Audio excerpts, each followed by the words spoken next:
आज की इस वीडियो में मेरे पास है पाकिस्तानियों के लिए एक जहां खुशखबरी की बात, वहीं साथ ही साथ मैं आपके साथ शेयर करूंगी शहबाज शरीफ तुर्किया के दौरे पर क्यों जा रहा है, परवेज इलाही को गिरफ्तार क्यों किया गया और अदालत में कब पेश किया जा रहा है। 9 मई को जना हाउस पर हमला करने वालों के बारे में शहीदों के घर वालों की क्या राय है और बहुत कुछ।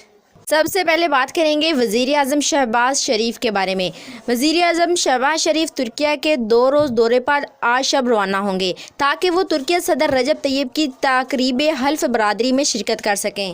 वैसे मुझे ये समझ नहीं आती कि शहबाज शरीफ क्या मुलाकात करेंगे, इंग्लिश तो आती नहीं है इन्हें। बाहुक्म हुकूमत 1 अरब 22 करोड़ रुपए की करप्शन और ओहदे की वजह से मिलने वाले अख्तियारात का गलत इस्तेमाल करने की वजह से पीटीआई के सदर चौधरी परवेज इलाही को गिरफ्तार कर लिया गया है और कुछ देर के बाद आज लाहौर अदालत में पेश किया जाएगा। परवेज इलाही को उनके घर से लिबास और नाश्ता जेल में पहुंचा दिया गया है। जितने भी लोग आजकल पाकिस्तान में सियासत कर रहे हैं वो हुकूमती खजाना गरीबों पर लगाने के बजाय सिर्फ और सिर्फ अपनी जेबें भर रहे हैं।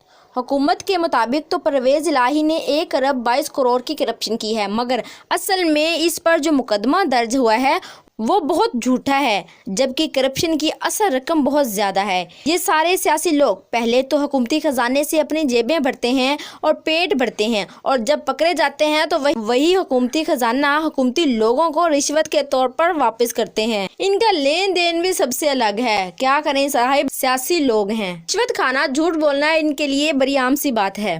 पहली बात तो 9 मई वाले फसादात होने ही नहीं चाहिए थे, क्योंकि शहीदों का रुतबा तो खुदा ने बहुत बुलंद रखा है। जो लोग अपनी कौम पर शहीद हो जाते हैं उनसे तो खुदा भी हिसाब नहीं लेता। हम कौन होते हैं शहीदों को बुरा कहने वाले। सच को सामने आने में कुछ वक्त ज़रूर लगता है, मगर आखिरकार झूठ झूठ और सच सच ही होता है। झूठ की एक ना एक दिन ज़रूर हार हो जाती है और सच को एक ना एक दिन ज़रूर जीत मिलती है। 9 मई के वाक़े में चाहे जो भी लोग मुलव्वस थे, वो पीटीआई वाले अरकान थे या नून लीग वाले, एक ना एक दिन ज़रूर सामने आ जाएंगे। खतीजा शाह समेत 7 ख़वातीन को 9 मई फसादात की वजह से लाहौर अदालत में आज पेश किया गया। अदालत में खतीजा ने बयान दिया है कि जेल में हमारे साथ कोई भी ज़्यादती नहीं हुई। जेल में ख़वातीन मुलज़मान के साथ बदसलूकी के इल्ज़ामात गलत हैं। ख़वातीन मुलज़मान को जना हाउस की तोड़ फोड़ के मुकदमे में ही गिरफ्तार किया गया है। और आज का सोशल मीडिया पर जैसे ख़वातीन पर जेल में तशद्दुद की वीडियोज़ वायरल हुई हैं, ऐसा जेल में कुछ भी हमारे साथ नहीं हुआ। साथ ही 9 मई के वाक़े के शहीदों के घर वालों का कहना है, आर्मी चीफ साहिब 9 मई के वाक़े में मुलव्वस लोगों को कभी रहा ना किया जाए। इनकी रहाई हमारे लिए बाइसे मौत होगी। शहीदों के घर वालों का जना हाउस पर पैगाम।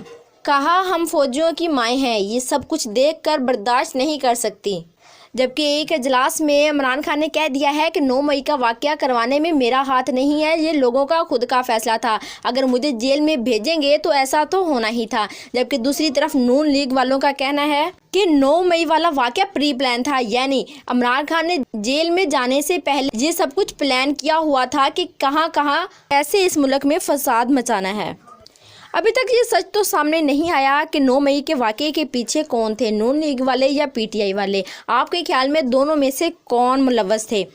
साथ ही पाकिस्तानियों के लिए एक खुशखबरी भी है कि जापानी कंपनी पाकिस्तान में हाइब्रिड गाड़ियां भी बनाएगी। वज़ीर आज़म ने जापानी सफ़ीर के हमरा कंपनी वफ्द की मुलाकात। इस इजलास से पता चलाया है कि जुलाई से पाकिस्तान ऑटो स्पेयर पार्ट्स की आलमी सप्लाई चीन के हिस्से बन जाएंगे। पाकिस्तान से स्पेयर पार्ट्स की बरामद शुरू कर ली जाएगी।